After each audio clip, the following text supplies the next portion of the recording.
Vamos a ver ahora el campo eléctrico a una distancia z arriba del centro de un disco circular de radio R grande y de densidad sigma. Como siempre, sigma una densidad uniforme. Y como tenemos un disco, hay que tomar en cuenta el ejemplo que vimos antes de solo el bucle, solo el círculo.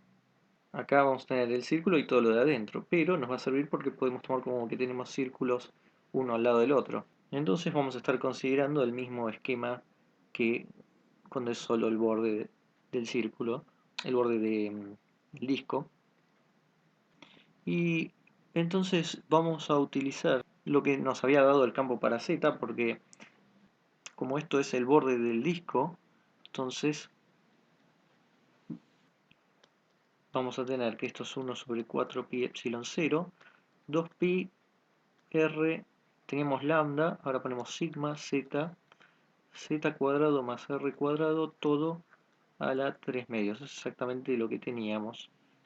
Pero en el caso del disco es esto, pero multiplicado por diferencial r, porque esto sería solo un diferencial de eh, radio, es decir, que tenemos simplemente el ancho es un diferencial, tenemos que sumar sobre todos los anchos.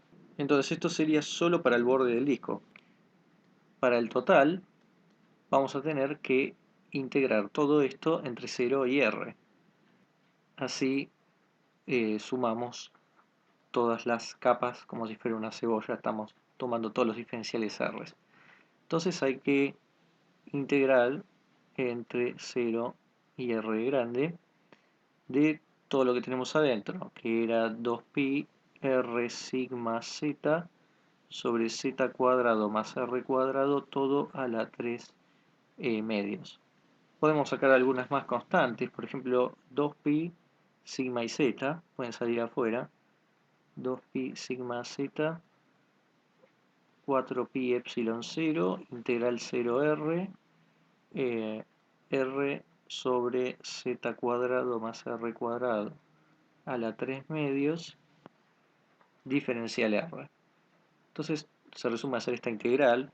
Si uno hace esa integral va a dar, tenemos primero las constantes, 2pi sigma, y luego vamos a tener raíz de z cuadrado más r grande cuadrado menos z todo dividido la raíz de z cuadrado más r grande al cuadrado.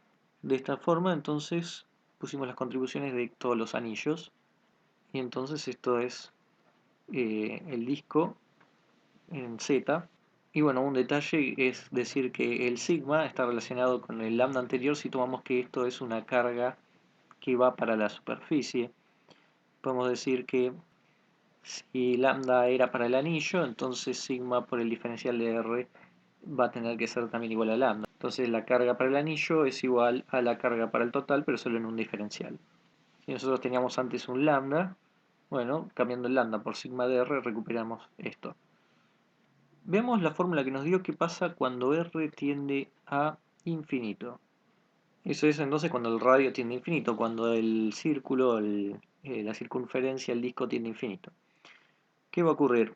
Este término, cuando R tiende a infinito, se va a ir a 0 y este, tengo las dos cosas igual, tiende a 1. Por lo tanto, va a tender a 2pi sigma 4pi epsilon 0. Podemos cancelar un par de cosas y va a quedar sigma sobre 2 epsilon 0, ¿no? Cancelando el pi, cancelando el 2 cuartos, queda un 2 abajo. Y esto podemos tomarlo, por ejemplo, como eh, el campo debido a un plano infinito de carga. Este campo no depende de z, por lo que no importaría qué tan lejos estemos, aunque siempre está apuntando en z. El otro límite que podemos considerar es cuando z mucho más grande que r.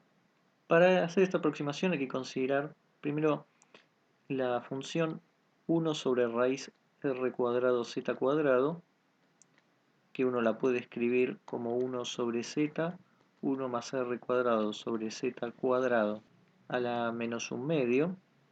simplemente sacando el z fuera de la raíz.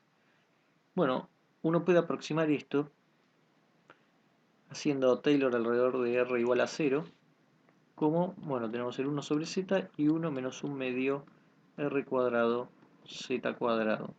Se puede deducir de la expansión de 1 más x a la alfa, que tiene los términos de la serie binomial, y entonces los primeros dos términos, reemplazando, nos da 1 menos 1 medio x, o sea, r cuadrado z cuadrado. Si multiplicamos por 1 sobre z que tenemos afuera, entonces la aproximación que tenemos queda 1 sobre z menos 1 sobre z, un medio, pero con este z cuadrado queda z cubo y tenemos un r al cuadrado arriba. Entonces, viendo que esto se puede escribir como las constantes por, y ahora pongamos, si acá tenemos lo mismo, tenemos un 1 menos z sobre raíz de z cuadrado más r cuadrado. Y si sacamos z factor común, desaparece un z, tiene que aparecer un z acá, y sacamos un z fuera del paréntesis. Y entonces 1 sobre raíz de z cuadrado de r cuadrado lo aproximamos por la aproximación que tenemos, que es 1z menos r cuadrado es 2z cubo, pero tenemos un z, 1 sobre z positivo que se va a cancelar con, pongamos este menos, ¿no? Escribámoslo, esto es 1 sobre 4pi epsilon 0, 2pi sigma z, 1 sobre z, y ahora cambiamos esto por esto, es decir, menos 1 sobre z más r cuadrado 2z cubo. Se cancelan los 1 sobre z y entonces la aproximación que queda es 1 sobre 4pi epsilon 0, 2pi sigma z, r cuadrado sobre 2z cuadrado. Pero, perdón, esto es un cubo, aunque con este z de afuera se cancela y queda un cuadrado. Y ahora sí, entonces tenemos 1 sobre 4pi epsilon 0, 2pi r cuadrado, sigma y 2z cuadrado. Eso es lo que quedó de acá.